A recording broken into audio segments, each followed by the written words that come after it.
Right, so here I have given two questions. Try to answer this. Yeah, the compound 1. So I have two different protons. Okay, see here, the CH2 attached to bromine is in one environment. One second. So the first compound in which these two protons, that is the CH2 attached to bromine, which I represented as B, is in one environment, and CH2 attached to chlorine directly, this is in a different environment. So this CH2 and this CH2, they are not equivalent. Therefore, we'll get two signals for this compound.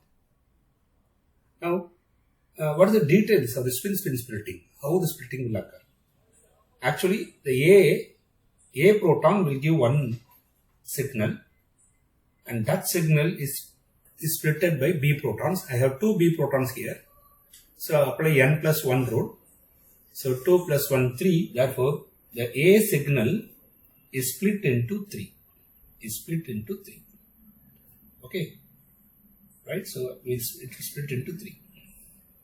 Right. You'll get a triplet whose intensity ratio is 1:2:1. We'll get a triplet. Similarly, the B protons, that will give one signal. That signal is splitted by A protons. And I have two A protons here. So again n plus 1 rule. So this signal is split into 3 peaks. Okay.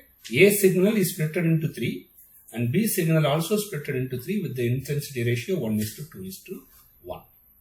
So in the NMR spectrum, we get two signals and each signal consists of a triplet with the intensity ratio 1:2:1 and another signal with intensity ratio 1:2:1. Okay. Here the question asked is, for this indicated CH2, arrow mark is given, so you have to focus on this CH2. What is the chemical shift value of this CH2, approximate chemical shift value, and how many peaks we get for this proton? Okay, yes, try to answer this question. The approximate chemical shift value I have taught you in the last class. For CH2, the usual value is 1.3. Okay, for CH2 proton, the usual value is 1.3.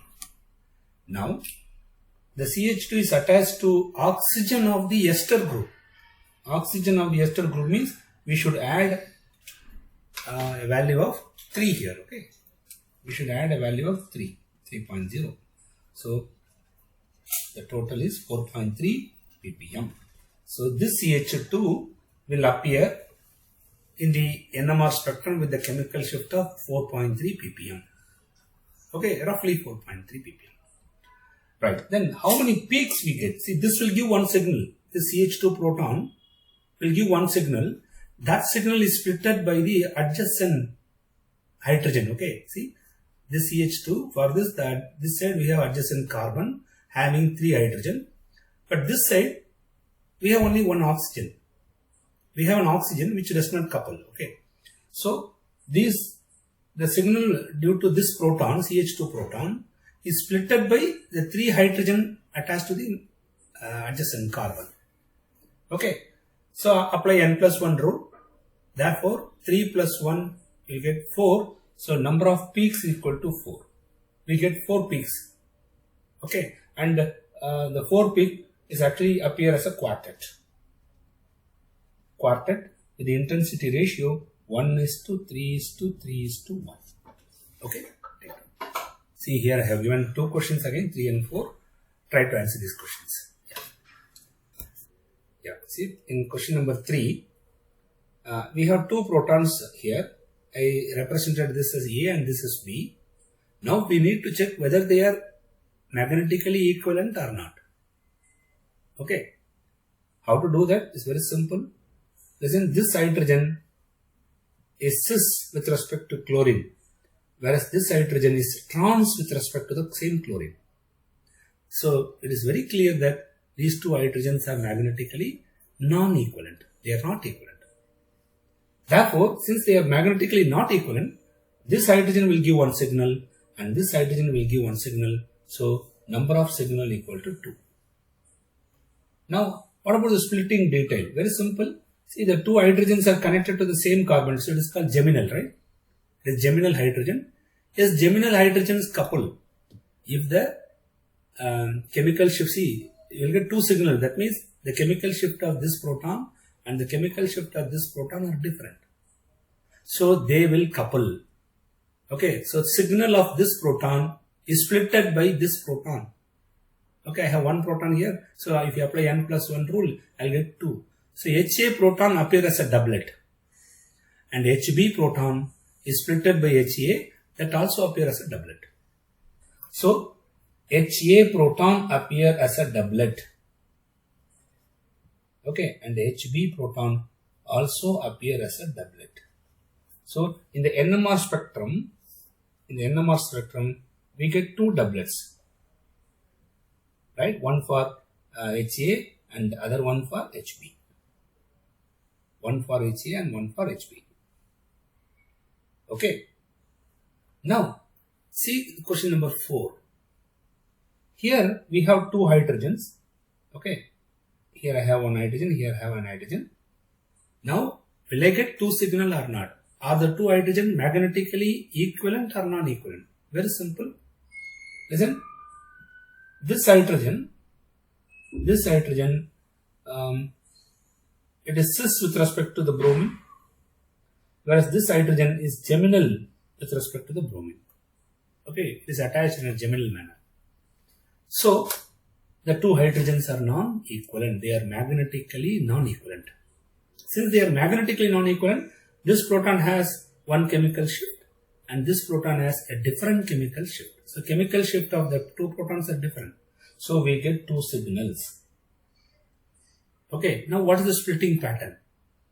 Yes, the two hydrogens are attached in a trans manner, and there are 3 bonds available, 1, 2 and 3. There are 3 bonds in between the 3 hydrogen, so it is called vicinal. Okay, in the previous case it is geminal coupling. Okay, geminal coupling will give doublet. Now it is a vicinal coupling. Yes, vicinal coupling also split the signal. So let me take this as HA and this is HB. Yes, HA signal is split into 2, you will get a doublet.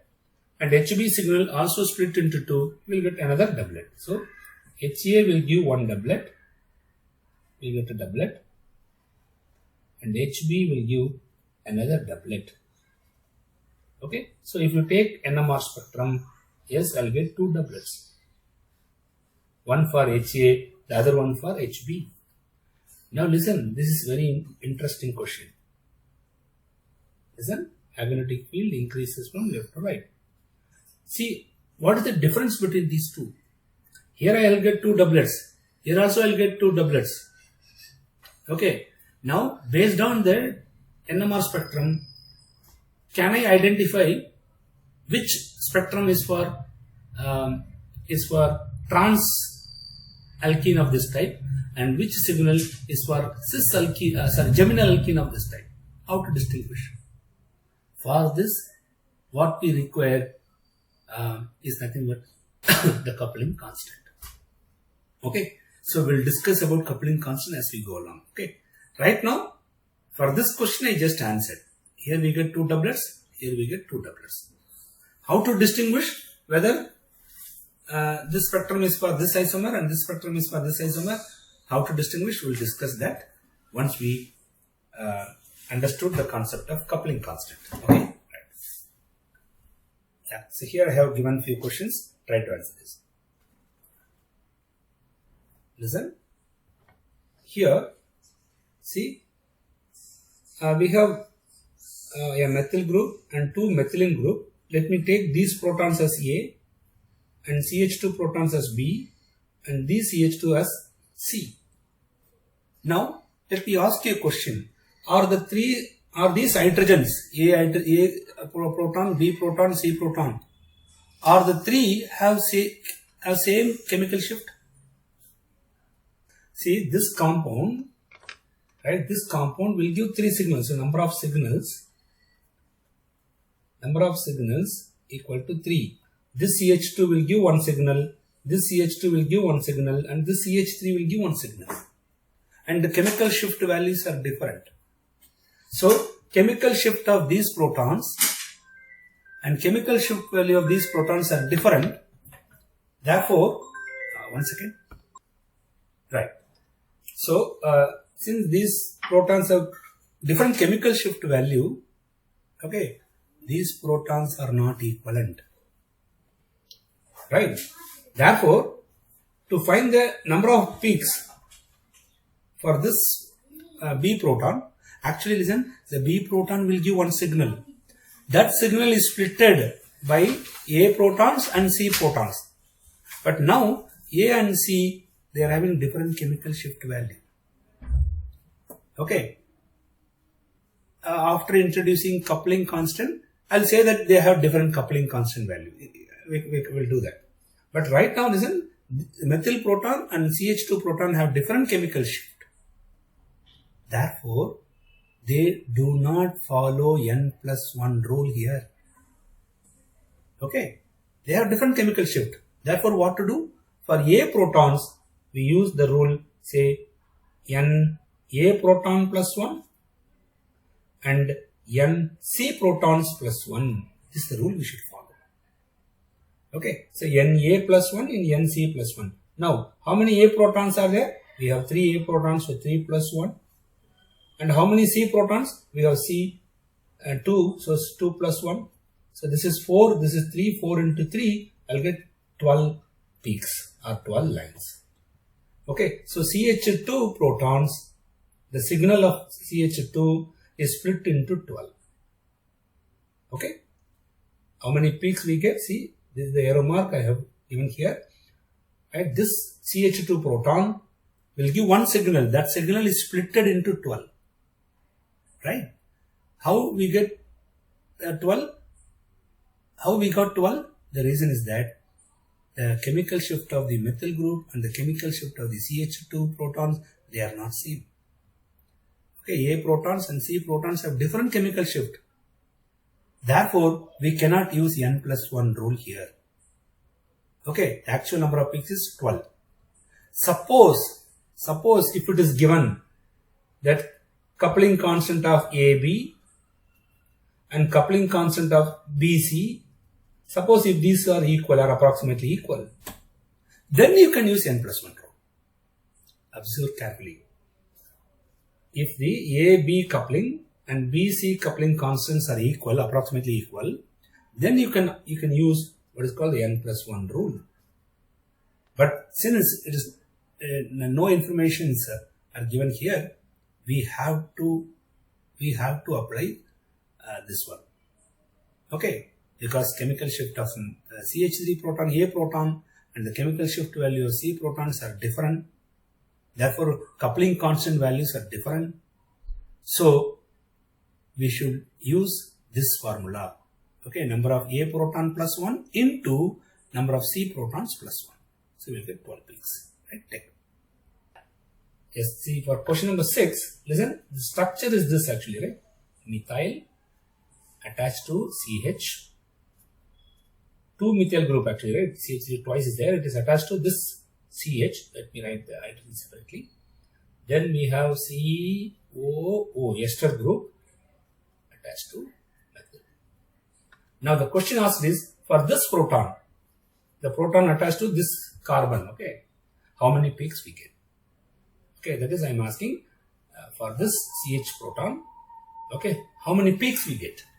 Actually, CH proton will give 1 signal. That signal is splitted by these 2 methyl group. Listen, the 2 methyl group attached to the same carbon here.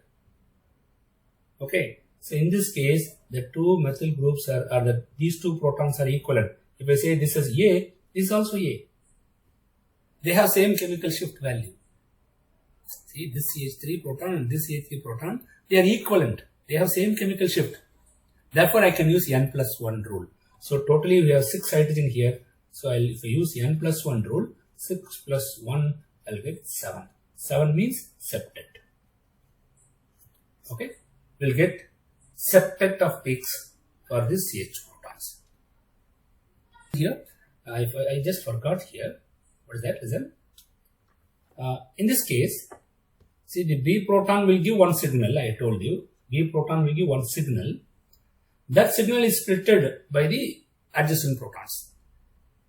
Now listen carefully. I have methyl group here. I have CH2 here. Suppose assume that the coupling constant of B and C, suppose if it is greater. Let me write here. Suppose here coupling constant of BC, B proton and C proton. If it is greater than the coupling constant of AB, what is coupling constant? We'll discuss.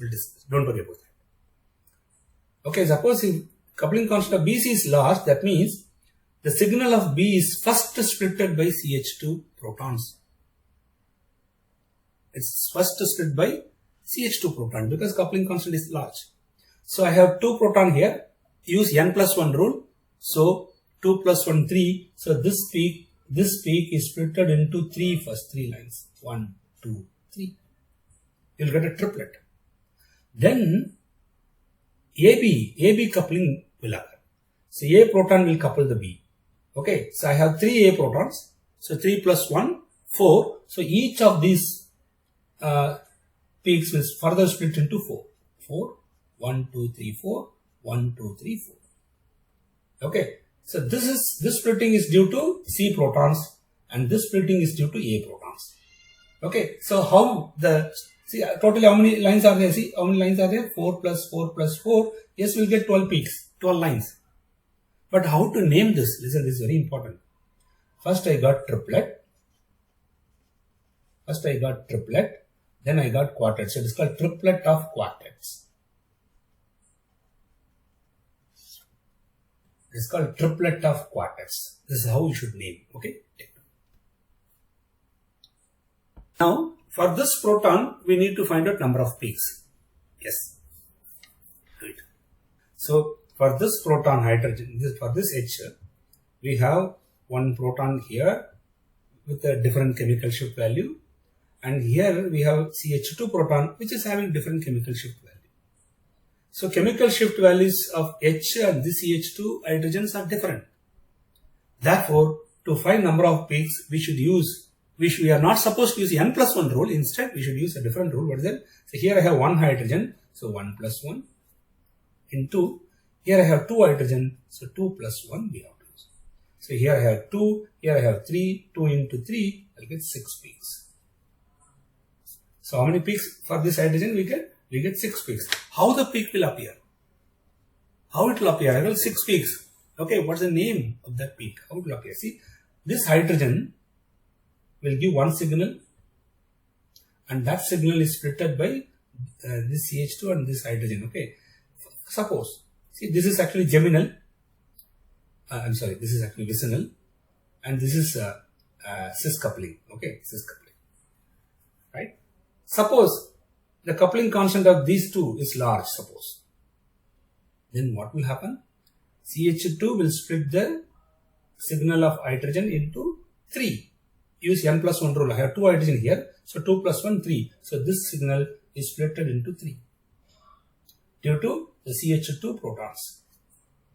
Then after splitting, this hydrogen will split. So I have 1 hydrogen, 1 plus 1, 2. So each of these signal is split into doublet. Okay, so totally we get 6 lines. Now what is the name for this? Can anyone tell me? So this signal is called as triplet of doublets. Okay. See question number 8. How will you distinguish doublet of doublet from quartet? Yeah, listen carefully. This is very easy actually. Doublet of doublet, okay, is due to 2 non-equivalent splitting of protons. Okay, so a doublet of doublet signal will appear like this. Let me draw here. We'll get a doublet, then another doublet, doublet of doublet, and all the 4 lines have equal intensity. Right? All these lines or peaks have equal intensity. right? Then what about quartet? Let me draw here. Quartet. Right? Quartet means the signal is splitted by a methyl group or 3 equivalent hydrogens. Okay. So we get a quartet, signal of quartet like this. What do you observe from this? Can anyone tell me? What is the difference between these two? This is doublet of doublet and this is quartet. Here I will get 4 peaks. 4 peaks. Here also I will get 4 peaks. But what is the difference? In doublet of doublet, all the lines, all the peaks have equal intensity. Whereas in a quartet, the intensity ratio is 1:3:3:1. Okay. By making use of the intensity difference, we can easily distinguish whether it is quartet of doublet or a quartet. You can easily distinguish, right? Yes, this Ha proton will give one signal. That signal is splitted by the trans hydrogen. Listen carefully. Compared to geminal, okay, trans coupling constant is larger. Keep this in mind. In alkene, trans coupling is larger. Therefore, C proton couple the A proton so that you will get a doublet. Okay, so A proton will give one signal. It is splitted by C proton so that you will get a doublet due to C protons. Okay, then this signal is splitted by the geminal proton, that is B. So each of these lines is further splitted into 2. So you will get doublet of doublet. Right? So we will get 4 lines, the number of peaks equal to 4. And what is the type? The type is doublet of doublet. Doublet of doublet. Okay. Similarly, here also, right? Listen carefully. Here, the HA signal is first splitted by C proton. Then it is splitted by B proton. Okay. Now let me ask this one. HB proton. Which one will split HB signal first? Observe carefully. We have cis hydrogen here, cis proton here and geminal proton. Observe carefully. Cis proton have larger coupling constant. Okay, compared to geminal. Therefore, cis proton couples the signal first into doublet and then geminal proton will couple further. So you will get 4 lines. Then we get doublet of doublet. Doublet of doublet.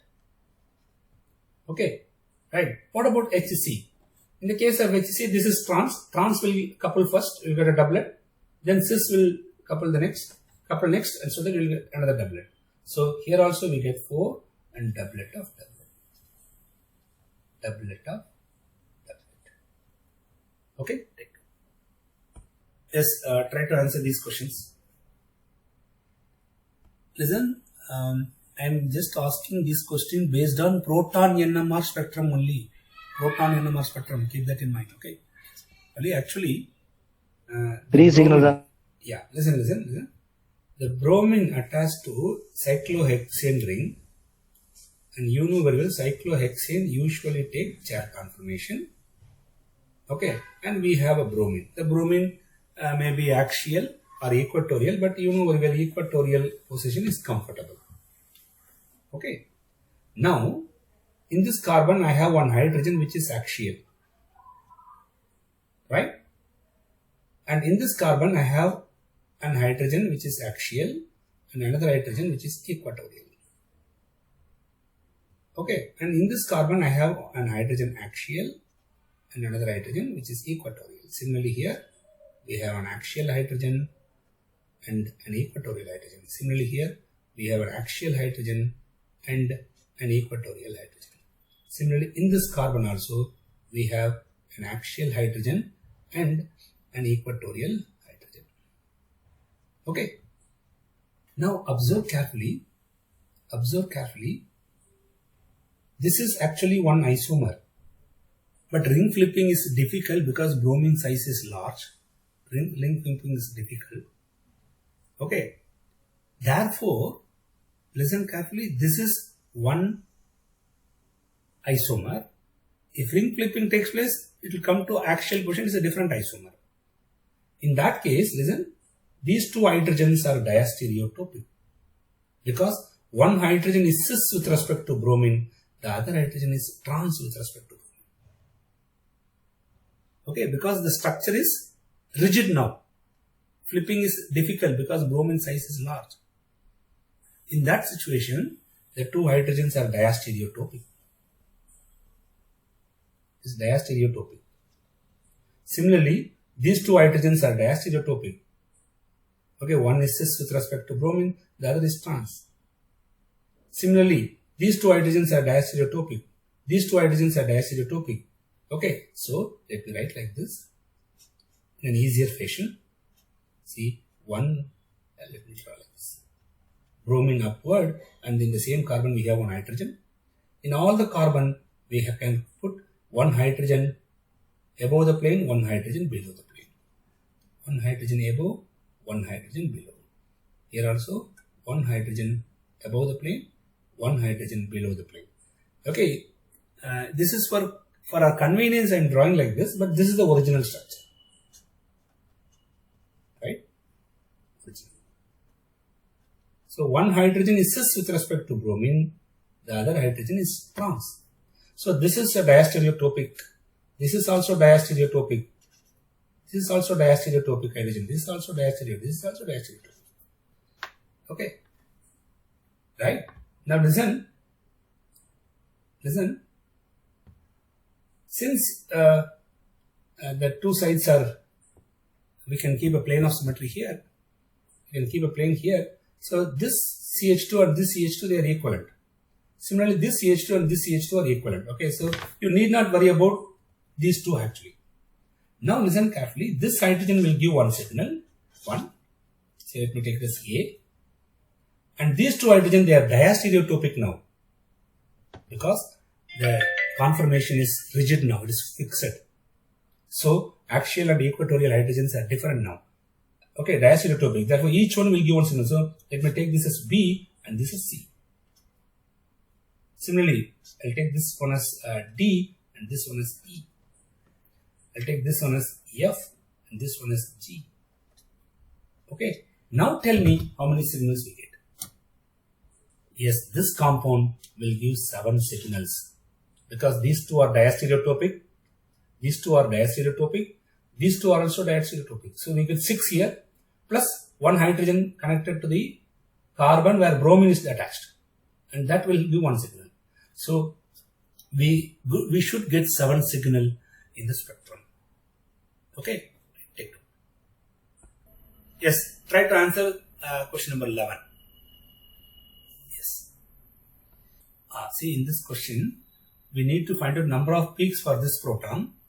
And it is given that J values are not equal. And we need to find out splitting type. Yes. Then here, the signal due to this proton is splitted by the adjacent hydrogen. But here, these two methyl groups are attached to the same carbon. So they are equivalent. If this is A, this is also A. Whereas this CH2 proton, this is also adjacent. This CH2 proton is directly, it is having an OH group here. So it's a different one. So let me take P. Listen, this hydrogen and this OH hydrogen, between this hydrogen and this hydrogen, OH hydrogen, there are 3 bonds, right? 4 bonds. When the number of bond exceeds 3, then coupling become very, very, very weak. And moreover, OH protons are involved in fast exchange. Therefore, you need not worry about the coupling of OH hydrogen. Okay, don't worry. So how many peaks will get? Number of peaks. Listen, now these 6 protons, they are equal. No, so 6 proton couple this, and the CH2 proton also couple, but it is given clearly J values are not equal. So you have to use you are not supposed to use n+1 rule. Instead, we should use a different rule. What is that? A proton has 6 here, so 6 plus 1 into P proton I have 2, so 2 plus 1, 3. So this is 7, this is 3, 7 into 3, 21 peaks. We get 21 peaks. Okay. What is the splitting type? Right? How the splitting will occur? Okay. Triplet of sub. Yes. Yes. So we have 2 CH3 here and we have CH2 here. And this CH2 is connected to oxygen. So let us assume that this CH2 couples first. Okay, if it couples first, then the proton signal is split into a triplet due to CH2 protons. Then each of this signal is further split by the 2 methyl protons, so you get 6 protons. Each one is split into 7. 1, 2, 3, 4, 5, 6, 7. 1, 2, 3, 4, 5, 6, 7. 1, 2, 3, 4, 5, 6. Here I am assuming that this coupling constant is larger.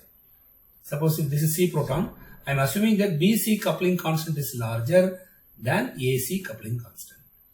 So we get triplet of septets. We get triplet of septets. Okay. Yes, then a compound is given like this. It is a normal sp3 carbon.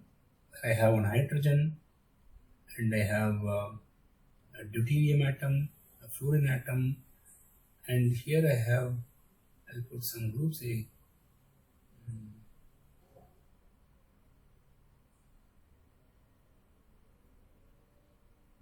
me take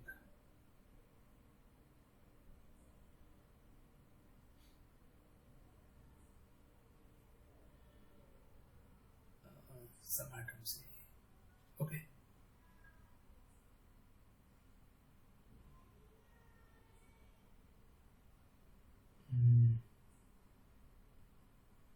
Oh, CH3, some group like this. Yeah. Yes, now for this proton, how many peaks will get? Try to answer this question. See how to answer this question. Yes, in proton NMR, this hydrogen will give one signal, no doubt. Now it is connected to a carbon. In the same carbon, we have fluorine, for which I is equal to half. And we have deuterium, for which I is equal to 1. They are active nuclei. So these active nuclei will split the signal of proton. Okay. Suppose first let us assume fluorine split the signal. Okay, I is equal to half, so we can use n plus 1 rule, or I'll just directly calculate. See, here I have half. No, I is equal to half means we can use n plus 1 rules, or we can use 2ni plus 1. 2ni plus 1 for fluorine into 2ni plus 1 for deuterium. So 2 into, I have 1 fluorine atom.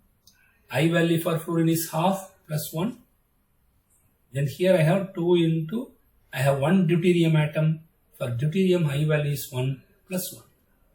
Right? So here this two cancel. So 1 into 1. 1 into 1 is 1. 1 plus 1 is 2 here. Here 2 into 1 into 2, 1 is 2. 2 plus 1 is 3. 3 into 2 will get 6 peaks. Right? So for this proton, we will get 6 peaks in the spectrum. Yes, answer these 2 questions. Okay, compound is given. Now for this indicated hydrogen, you need to find number of peaks. Assume that J values are not equal. Then splitting type also you should mention. Yes. Okay, listen, how to answer this question. See, this hydrogen is connected to this carbon. To this carbon is directly attached, this carbon is directly attached, and this carbon also directly attached. Okay, you know very well, if a hydrogen is attached to a carbon, to this carbon, we should see the directly attached carbon. If directly attached carbon has hydrogen, then vicinal coupling will occur. Okay, so here, this hydrogen is connected to this carbon. To this carbon, we have 3 adjacent carbon, 3. In this carbon, I have 1 hydrogen. in this carbon I have 3 hydrogen and in this carbon I have 1 hydrogen. Okay, so this signal, the signal for this proton is splitted by this hydrogen and the methyl protons. Okay, now observe carefully. So what's the rule? And remember, chemical shift values are these protons are not same. They are different. J values are different. Therefore, how many peaks will get? Very simple. See, the proton signal is splitted by this proton and the methyl proton. Here I have 1 proton, so 1 plus 1 is 2 into, here I have 3 protons, so 3 plus 1, 4 into, here I have 1 proton, so 1 plus 1. Okay, so 2 into 4 into 2, 8 into 16 lines will get, or 16 peaks will get. Now what is the splitting type? Listen carefully. This hydrogen is attached to a carbon and that carbon is connected to oxygen which is more electronegative. Listen, the hydrogen which is close to more electronegative, that will split, that has larger coupling constant. So coupling constant between, so let me take this proton as A, this as B, this as C and this as D.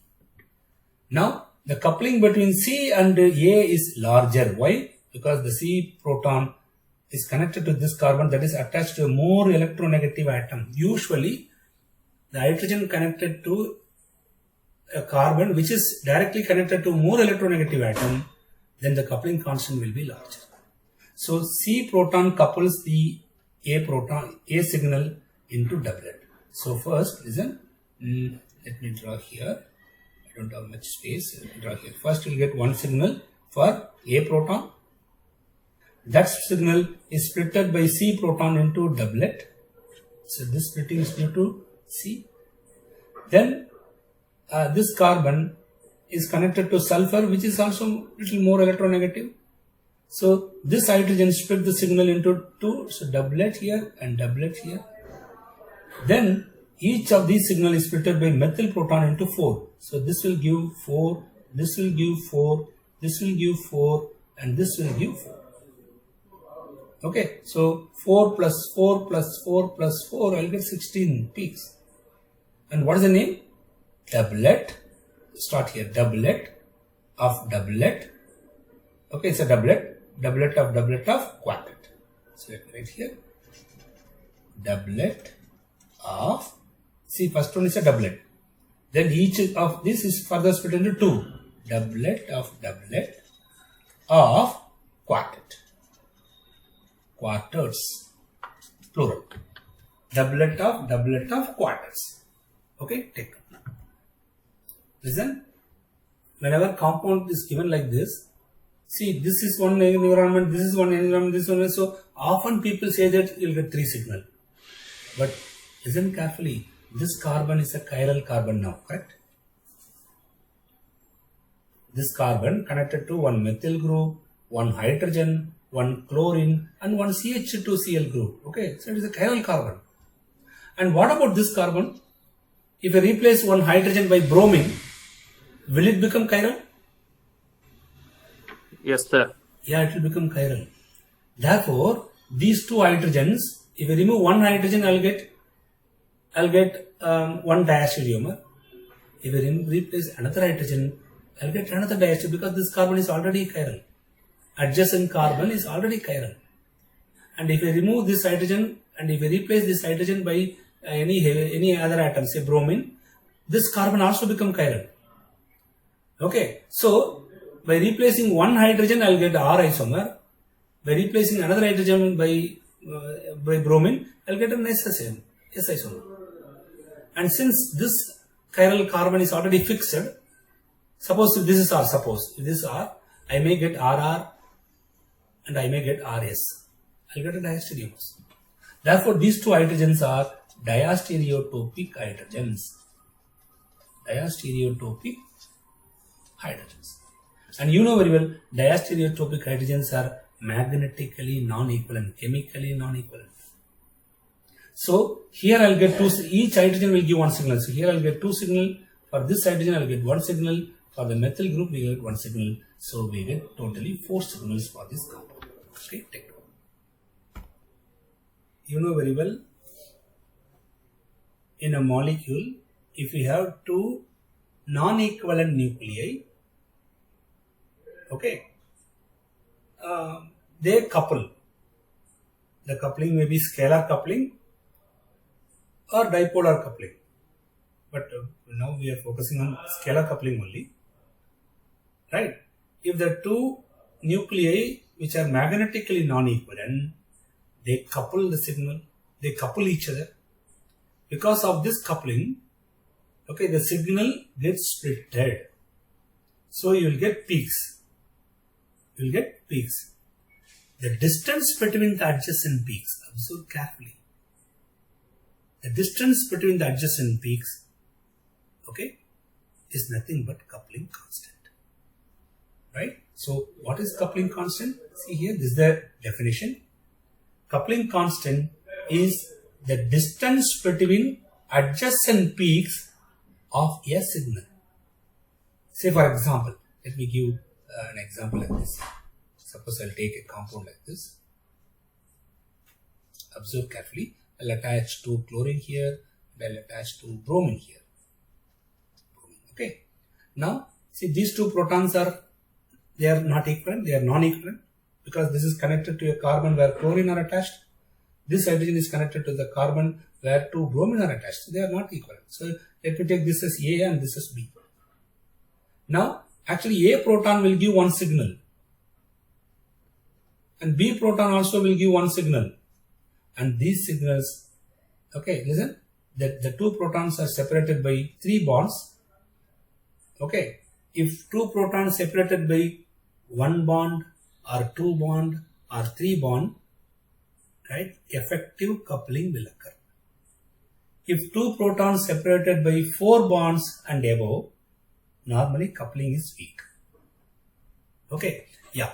Now listen, in this case, the A proton signal is splitted by the B proton into 2. So you will get a doublet. So in the spectrum, the A proton signal, it actually appears as a doublet.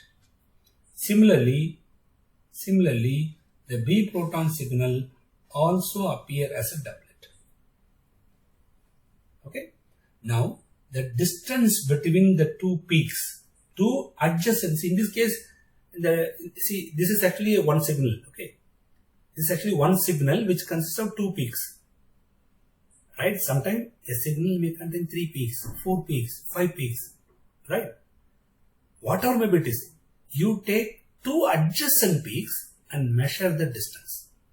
The distance between 2 adjacent peaks in a signal, okay, in a signal is what we call as coupling constant. So this is coupling constant, right? And listen, A proton is coupled by B, will get doublet, and B proton signal, okay, B proton is coupled by A. So this is also doublet. Since they are mutually coupling, so this coupling constant, say A proton is coupled by B, and here B proton is coupled by A, right? Since the coupling is between same proton, JAB and JBA, they are one and the same. Okay, coupling of B proton with A and coupling of A proton with B, they are equal. Okay, yeah, this is what we call as coupling constant. So what is coupling constant? It is the distance between adjacent peaks of a signal. In a signal, so you take 2 adjacent peaks and measure the gap. Okay, this is what we call as coupling constant. Then, coupling constant, it is denoted by the symbol J. Coupling constant is usually denoted by the symbol J. And listen, this is how we normally represent N, J, A, B. What is this N? N gives you number of bonds between the 2 nuclei. Right? See, for example, suppose that I have a proton here and another proton here, HA, HB. Now, between this H and this H, HA and HB, how many bonds are there? Here I have 1, here I have 1. So, we have 2 bonds. Therefore, I can write this as the coupling between these 2 protons can be given as 2J, HA, HB. 2J, HA, HB. This is how we write the coupling constant. Okay, suppose I have a molecule like this, say HA, HB. Right now, between HA and HB, how many bonds are there? See, 1, 2, 3. So it is 3J, HA, HB. This is coupling between HA and HB protons, and between the two protons, there are 3 bonds available. So this is the 3J coupling constant. This is 2J coupling constant, and this is 3J coupling constant. Okay? Then observe this carefully. And here, if A and B are same nuclei, suppose if A is hydrogen, B also hydrogen. If A is C13, B also C13, then it is called homonuclear coupling. That coupling is called homonuclear coupling.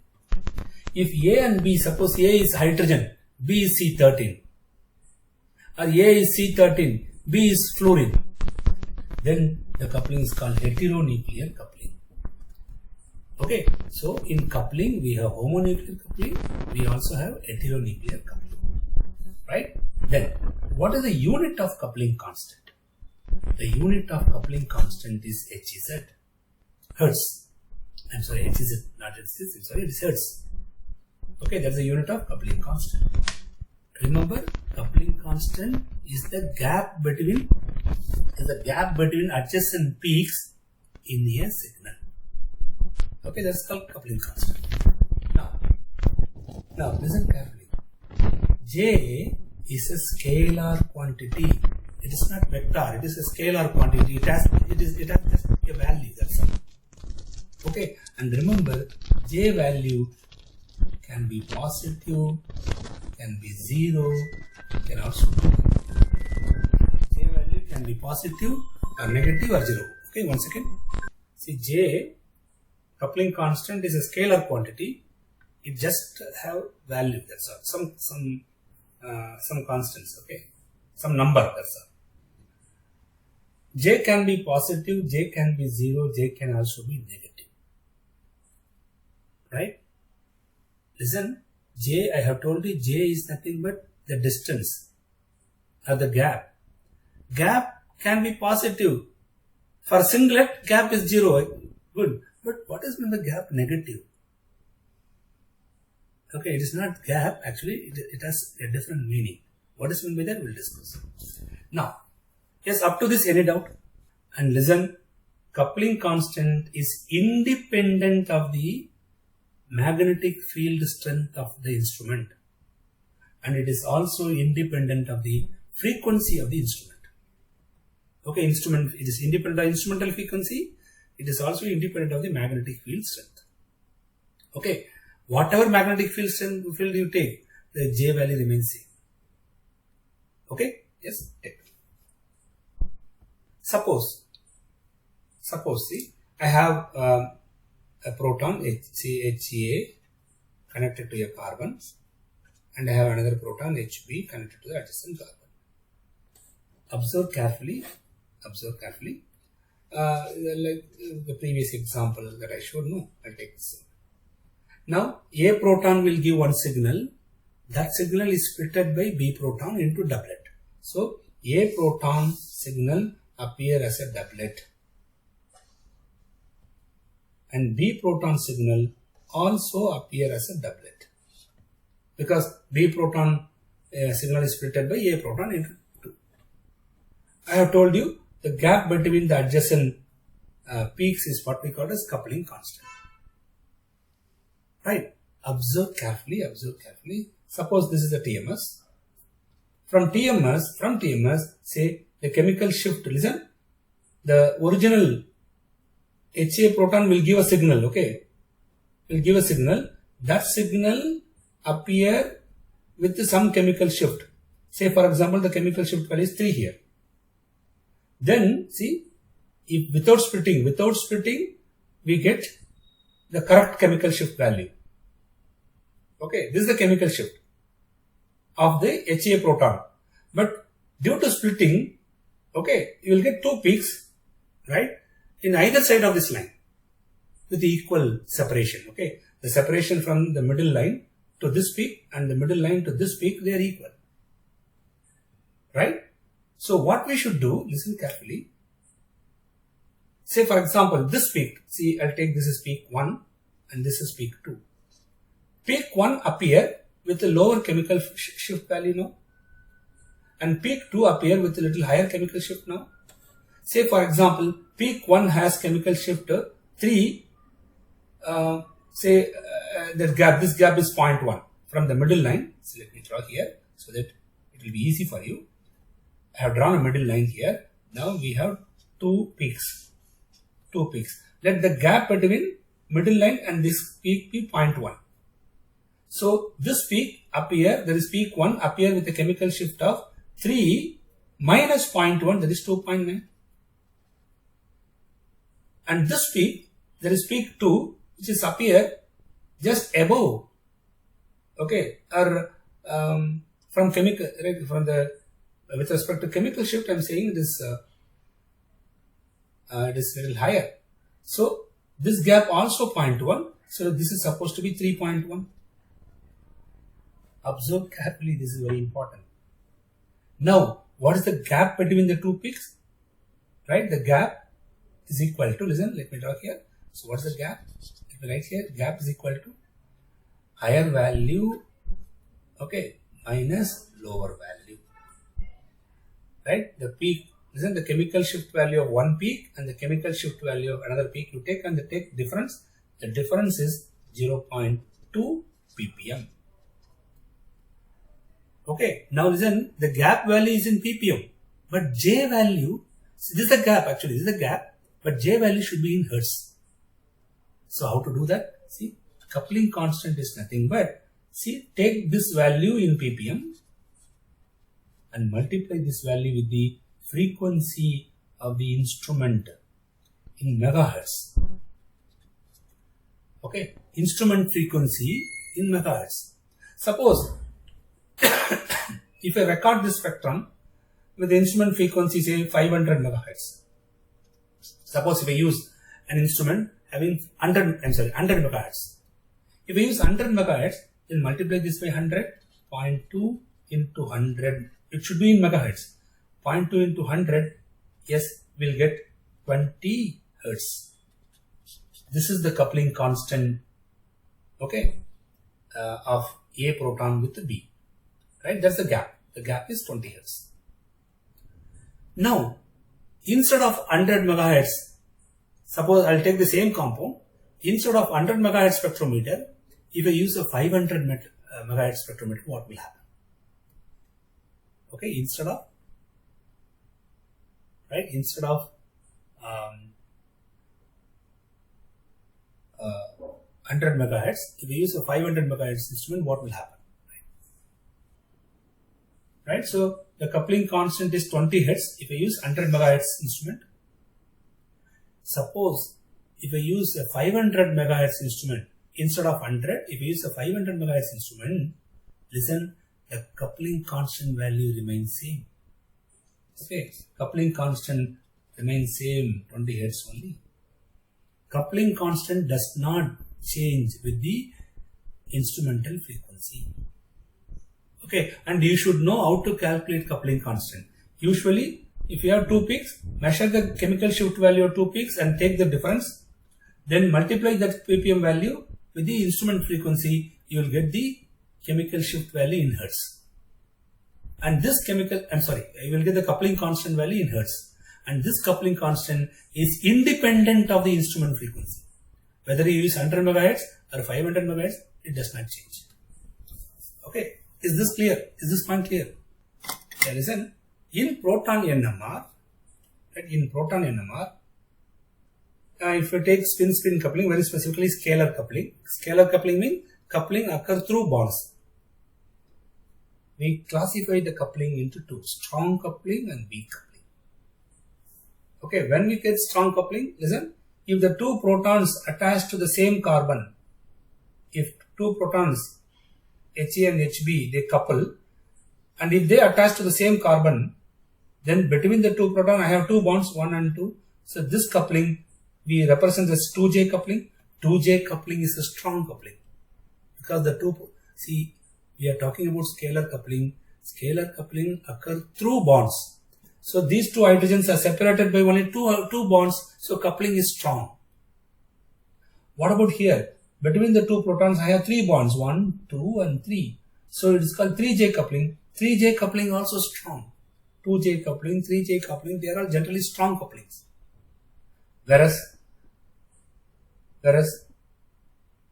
above 3 bonds, say if you have between Ha and Hb, if you have 4 bonds or 5 bonds or 6 bonds, then the coupling is called a weak coupling. Okay. See here, allylic coupling, meta coupling in aromatic system, para coupling in aromatic system, there are weak couplings. So 4J coupling, 5J coupling, 6J coupling, they are weak couplings. We usually do not consider weak couplings. Okay, unless otherwise the coupling gives some important information, we do not consider that. Okay, right. So keep this in mind. So strong coupling is 2J and 3J. Okay, then observe carefully. This is very important. Generally, if you take 1J coupling, 2J coupling, 3J coupling, generally, okay, I'm sorry, the coupling constant value decreases generally. Compared to 1J coupling means the two atoms are directly bonded. See, for example, I have C13 and H1 proton. See, between these two nuclei, coupling will occur, but we have only one bond. So it is called 1J coupling. Generally, 1J coupling value is greater than 2J, 2J is greater than 3J, like that. This is general order, some exceptions also there. Then, for organic molecules, the usual value of J, the range of J is 0 to 100 Hz. Okay, usually it is 0 to 100 Hz. Okay, now listen, this is very, very important. See, we represent coupling constant as Nj, where N is the number of bonds between the two coupling nuclei. Okay, generally, if N is odd number, if we have one bond between the two nuclei, if we have 3 bonds between the two nuclei, then the coupling constant value is usually positive. 1 bond, 3 bond, 5 bond, positive. If N value is an even number, 2, 4, 6, like that, then the coupling constant value will be usually negative. This is as per what is called the Dirac model. Okay, this is called Dirac model. Why? Let me explain this with this expression. It's very easy to understand. Listen, why for N odd value we get positive, why for N even value we get negative? Listen carefully. The energy of the interaction energy between the two coupling nuclei, right? It is usually given as 2 pi, okay, into coupling constant into the spin quantum number of nucleus A and spin quantum number of nucleus B. A and B are coupling nuclei. Okay, this is a general formula we use. This formula is applicable for homonuclear coupling. Homonuclear coupling. Okay, and the NMR should be taken in a solution medium. That solution should be isotropic. Okay. Yeah. Now listen. It should be in solution medium. That's a point you should keep in mind. Now listen carefully. Listen carefully. Suppose I'll take this system. Say I have say carbon. It is connected to 2 hydrogens. Say this is HA and this is HB. Okay. Now between HA and HB we have 2 bonds. Even number of bonds. If you have even number of bonds, then J value is negative. Why? Why negative? Listen carefully. See this hydrogen atom. Okay, let me see this hydrogen atom nucleus. The nucleus of hydrogen atom, right? See, this is the magnetic field strength direction. This is the direction of the magnetic field, right? The hydrogen atom nucleus, suppose it has an upward spin. The spin is in the aligned direction. Okay, see magnetic field direction and the nuclear spin direction are same, suppose. Then the electron present in the bond, you know very well, in a covalent bond is made up of 2 electrons. And in the bonding, in the bond, the 2 electrons must be anti-parallel. Okay, listen carefully. If the nucleus have upward spin, nucleus spin is upward, then the connected bond in which the electron which is close to the nucleus, it has opposite spin, downward spin.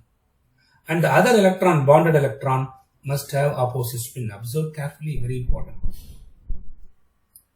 Okay, if this nucleus has upward spin, then it is connected to a bond. In that bond we have 2 electrons. 1 electron is close to this hydrogen. That electron has spin. That spin should be opposite. Okay, this is called the stable situation. Stable situation. Then in a bond, the 2 electrons are always anti-parallel. If this is downward, this should be upward. Okay, and observe carefully. This carbon, suppose this is C12 carbon. C12 means inactive.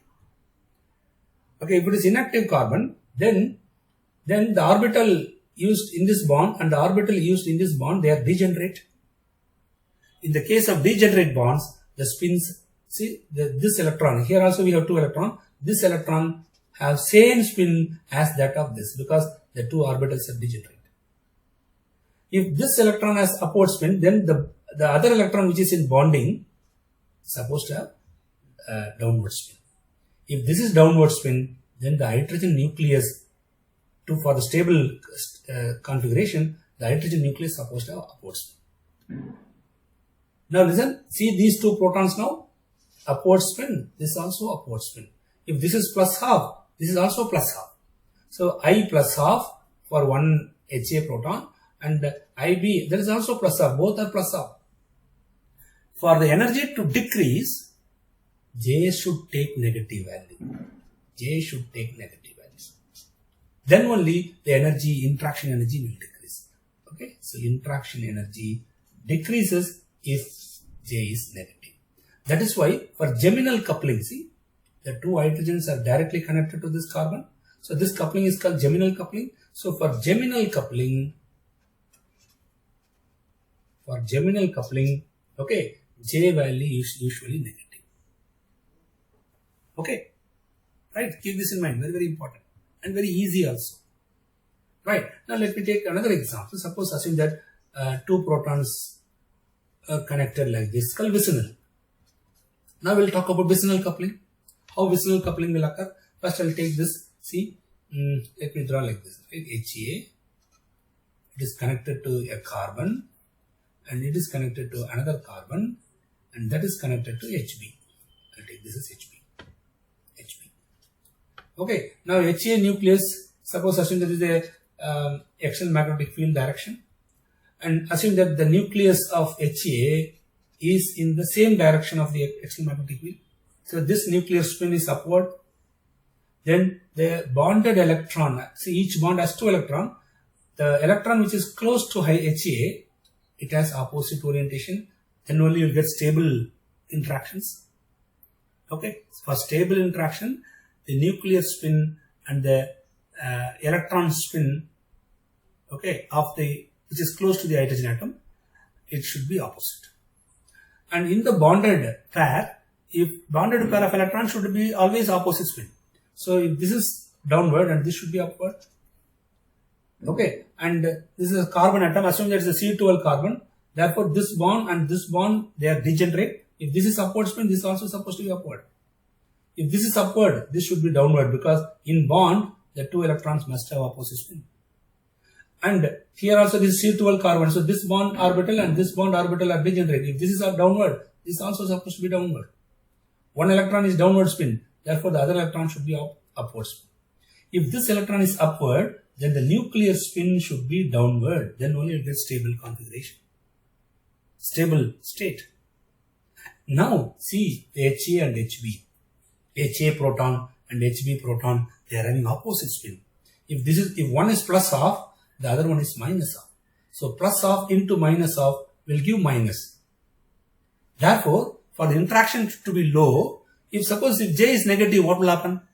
See, one is positive, the other one is negative. Positive into negative is negative. Already I have minus sign in front. Therefore, energy will decrease. If J is also negative, the negative and negative become positive, energy will increase. We want stable situation. For that, J should be negative. Answer, J should be positive. So, for vicinal coupling, J should be positive in general. Okay, in the case of vicinal coupling. In the case of vicinal coupling, J should be positive. In the case of geminal coupling, J should be negative. So, here I have two bonds. So, if number of bond is even, J should be negative. If number of bond is odd, see 1, 2, 3.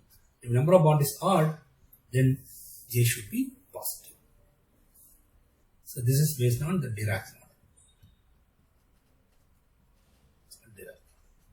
Right, based on Dirac model, if you have even number of bonds between the two coupling nuclei, then J value is negative.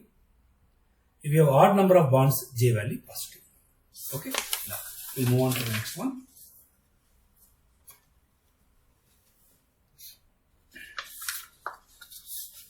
Okay.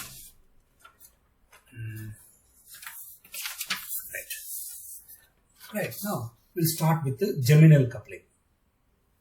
Right, geminal coupling constant. Right, listen. In geminal coupling, see the two coupling atoms HA and HB, they are connected to same carbon. It is called geminal. And these two couple each other. This proton and this proton couple each other only if the two hydrogens are diastereotopic. See, geminal coupling occurred only if the two hydrogens are diastereotopic. If the two hydrogens are diastereotopic, then only geminal coupling will occur. Okay, geminal coupling is not usual. Only in some specific system it will occur.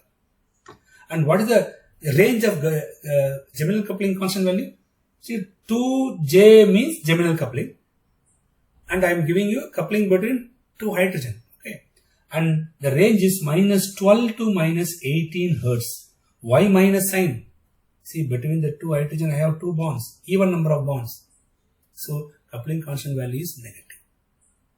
Okay, in some book it is given as positive. It is given in positive value, but keep that in mind.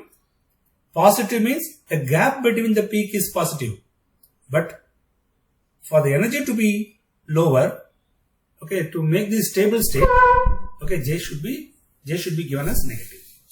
Okay, this difference you should know. So keep this in mind. Geminal coupling will occur only if the two hydrogens are diastereotopic. Okay. Now listen carefully. See, I'll take this system. See here, this is axial hydrogen HEA and this is equatorial hydrogen HE. Suppose if this tertiary butyl group is not there, then ring flipping, fast ring flipping occur, then the axial become equatorial, equatorial become axial. So we cannot distinguish axial and equatorial. But now I have a tertiary butyl group here. Therefore, the ring flipping is not possible. Therefore, HA and HE are in different environment. One is axial, the other one is equatorial. They are in different environment. And listen, these two hydrogens are connected to the same carbon. So, I can call this as a geminal. Now, listen, equatorial hydrogen and axial hydrogens have different chemical shift value. They are magnetically non-equivalent. Therefore, they couple each other. Okay. These two protons, they couple each other and they'll give a coupling constant. And the coupling constant value is in the range of minus 12 to minus 18 Hertz. Observe carefully, in some book, the value may be given as positive. Yes, if it is given positive, it means they have measured the gap and the value is given as such. But usually it should be given as negative value. Okay, now listen carefully. Listen. See, the angle between the two hydrogen, we represent this as alpha. Okay. The coupling constant, geminal coupling constant value, it is inversely proportional to the angle between the two bonds. Okay. as the angle increases, the coupling constant value will decrease. Okay. See, in this case, say it is almost tetrahedral, so the angle is roughly equal to 109 degree in this case. Right. Now I'll give one more system. See here, I'll take cyclopropane system where I have an hydrogen here, I have an hydrogen here, and here the angle is close to 120 degree. I'm sorry, it's close to 118. Close to 118. And if you take, say, an alkene system where the two hydrogens are connected like this, see, the two hydrogens are connected to the same carbon, so I can call it as a geminal. But here the angle is 120 degree, 109, 118, 120. Now, if you see the coupling constant, yes, the 2J coupling constant, 2J means geminal. Geminal coupling constant, see, I'll take this as molecule A, this is B, and this is C. As the bond angle, see here 109, 118, 120, as the bond angle increases, coupling constant value decreases. So 2J coupling constant for A is greater than B than C. Okay, take two. So this is a general formula. HH coupling constant is equal to 6.55 times HD hydrogen deuterium. Okay, HD coupling constant. This formula is applicable to all coupling, whether it is geminal or not. It is applicable for geminal coupling as well as it is applicable for vicinal and other couplings. Okay, right? HH coupling constant is 6.55 times HD coupling constant. Keep this in mind, very important formula. Okay, so far no questions have appeared, okay, based on this formula. Keep this in mind, right? Then now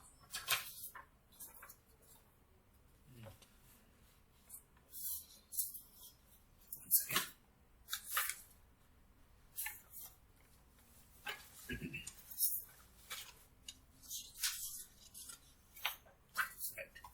now see here.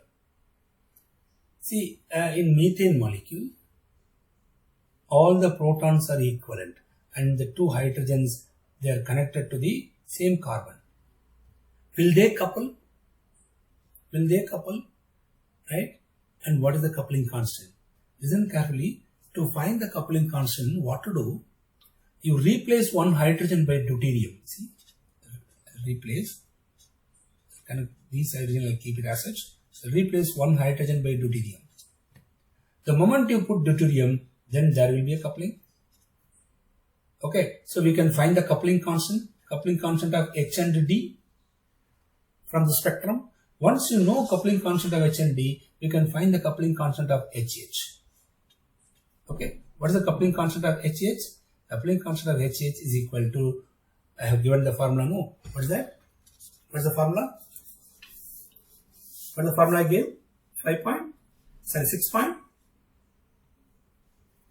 Coupling constant of HH is equal to 6.55 into the coupling constant of HD. This we can find through spectrum. Okay, substitute the value here and multiply with 6.5, you will get the coupling constant of HH. So the value of the coupling constant is minus 12 hertz. It's very, very, very small. Okay, then so this is very, very important information. See here, see these protons, these two protons are attached to same carbon, so it is called geminal coupling. Geminal coupling, listen carefully, whenever CH, right, attached to a carbonyl group directly, see we have CO group, right, and in the alpha carbon we have hydrogens, right. What will happen here? Listen, there is an hyperconjugation. Okay, listen, due to this conjugation, what will happen? The coupling constant value, right, will increase. See, the negative sign indicate energy of that state is lower, that's all. Don't worry about the minus sign. Leave it. Just see the magnitude. Magnitude is 14.9. Magnitude is large. Okay, whenever, listen, the CH proton Okay, if it is connected, or if the CH bond, right, or the hydrogen connected to carbon which is directly connected to a carbonyl group, due to hyperconjugation, the coupling constant value will increase. Don't worry about the negative sign. See the magnitude is 14.9. Because now the hyperconjugation occurs with the carbonyl group. In the case of toluene, here also we have geminal coupling. But here this hydrogen involved in hyperconjugation with the double bond, carbon-carbon double bond, whereas this CO bond. Okay, when the hyperconjugation occurs with the CO bond, then the coupling constant magnitude is large. When the hyperconjugation occurs with a double bond, pi, normal carbon-carbon double bond, then the coupling constant value is little low. See, this is 14.9, here it is 14.3. But both are negative sign. Why? Because it is geminal coupling. Geminal coupling values are generally negative. Listen carefully. From the spectrum, we measure only the gap. Gap is positive, no doubt. Why we put negative sign?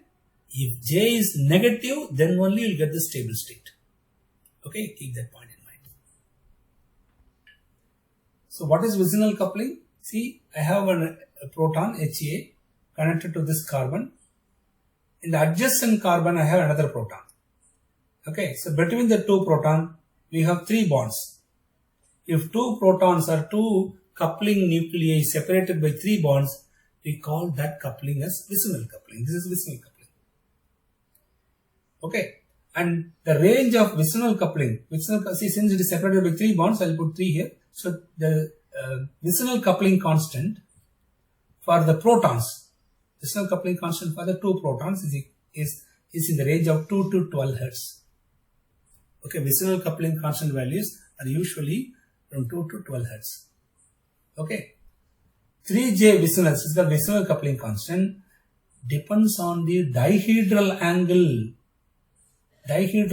between the 2 CH bonds, and it is also depends on the nature of the X and Y group, whether XY is more electronegative or less electronegative.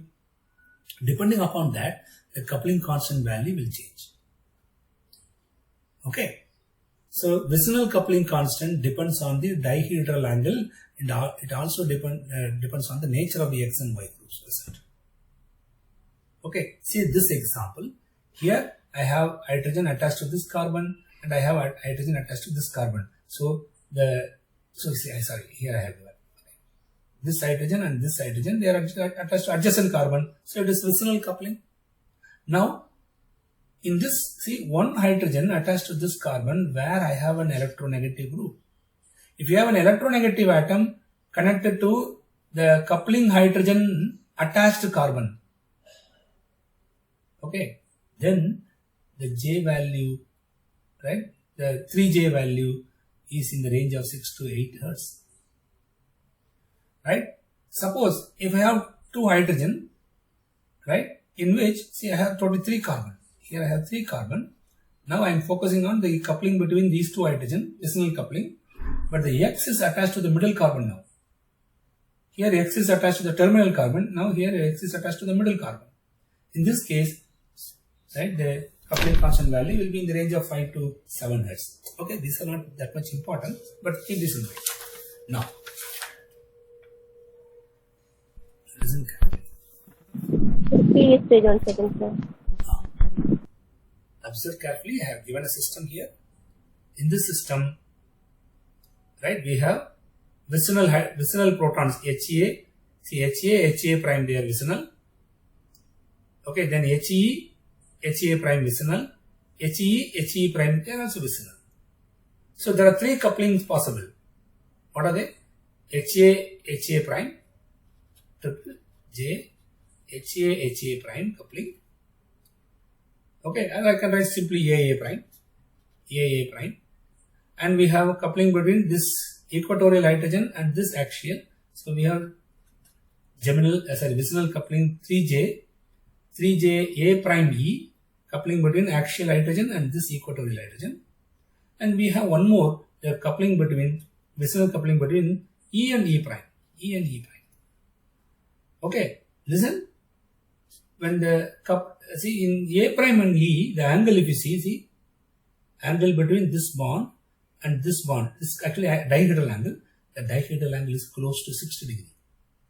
And similarly, the angle between HE and HE prime, this is also close to 60 degree. So the coupling constant values of these two, okay, here I have written these two, since the angle is 60 degree, the coupling constant is low. Whereas here, AA prime, the angle between this bond and this bond, it is 180 degree, so coupling constant is large. Okay. So remember, in a rigid system, rigid cyclohexane system, okay, if you have two vicinal hydrogen, and if the vicinal hydrogens are axial, both axial, coupling constant is large. If one is axial, the other one is equatorial, or both are equatorial, then coupling constant value is low. Is this point clear? See, here I have given a question. This is a conformer of dianion of aspartate, aspartic acid, dianion, okay. So dianion of aspartate, a conformer is given. Okay, in this conformer, CO minus, they are exactly opposite, so it is anti, right? Now here we have three protons, see, it is mentioned clearly, H alpha, H beta prime. H alpha, H beta prime. Okay. Now, the question is the coupling constant of alpha beta and the coupling constant of alpha beta prime. Okay. Are the two equal, or which one is higher, which one is lower? Listen carefully. This is a very, very important question. Very, very important. Now, see, can anyone tell me what's the angle between H alpha and H beta? What's the angle? 60 degrees. 60 degree, yes. So, for H alpha and H beta, the angle, dihedral angle is 60 degree. Right. What about for H alpha and H beta prime? 180 degrees, sir. H alpha, H beta prime, the dihedral angle is 180. Now tell me which one will have higher coupling constant? Coupling constant between alpha beta, coupling constant between alpha beta prime, which is larger? Alpha beta dash, sir. Why? Because According the to, dihedral yes, yeah. very good. According to Karplus equation, right? If the angle is 180 degree, coupling constant will be high. So this is high value and this is low value. Okay, take information. Listen, coupling constant value, vicinal coupling. See, 3 means 3J. 3J coupling is vicinal coupling. Vicinal coupling constant value, it is inversely proportional to electronegativity of the atom present. See here, I have taken three molecules. Okay, in molecule 1, see, these two protons, they are vicinal. Okay, let me draw clearly. One hydrogen. Here we have two hydrogen and lithium is attached here. Now listen, see these two hydrogen, they are vicinal, correct? I have 3 bonds between this. So it is a vicinal hydrogen. So vicinal coupling is possible, but lithium is electropositive. Or I can say it is the electronegativity is very, very, very low. If electronegativity is low, then coupling constant is high. So in this case, the coupling constant, okay, the vicinal coupling constant for, let me take this molecule as A, this molecule as B, and this as C. Coupling constant for this molecule is large. Why? Because the attached atom has low electronegativity. What about here? Here I have one chlorine. A chlorine is attached to one of the carbon. So chlorine has high electronegativity. As the electronegativity increases, coupling constant value will decrease. So coupling constant for molecule A and coupling constant for molecule B, if you compare, B value is lesser because chlorine has more electronegative atom. Okay, chlorine is a more electronegative atom, so coupling constant is low. And say in this molecule, here I have 3 chlorine atoms. See here, 1 chlorine attached here, 2 chlorine attached here. So I have more electronegative atoms.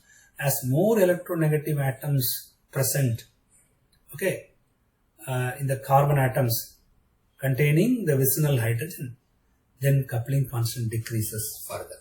So Wissenel coupling constant for molecule C, okay, decreases. Right, take 2.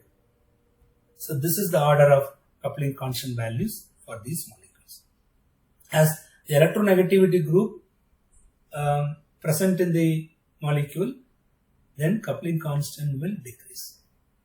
Here I have electropositive, or I can say least, very low electronegativity. For lithium alkali metals, electronegativity value is very low. Very low electronegativity means coupling constant is high. Here I have one chlorine. Chlorine is electronegative atom. Okay, it has some high electronegativity, so coupling constant is less. In this molecule, I have 3 chlorine atoms. Electronegativity, more electronegative atoms are there. So coupling constant become very, very low. Okay, so if you compare the coupling constant of these 3, okay, this is the order. Okay, take note.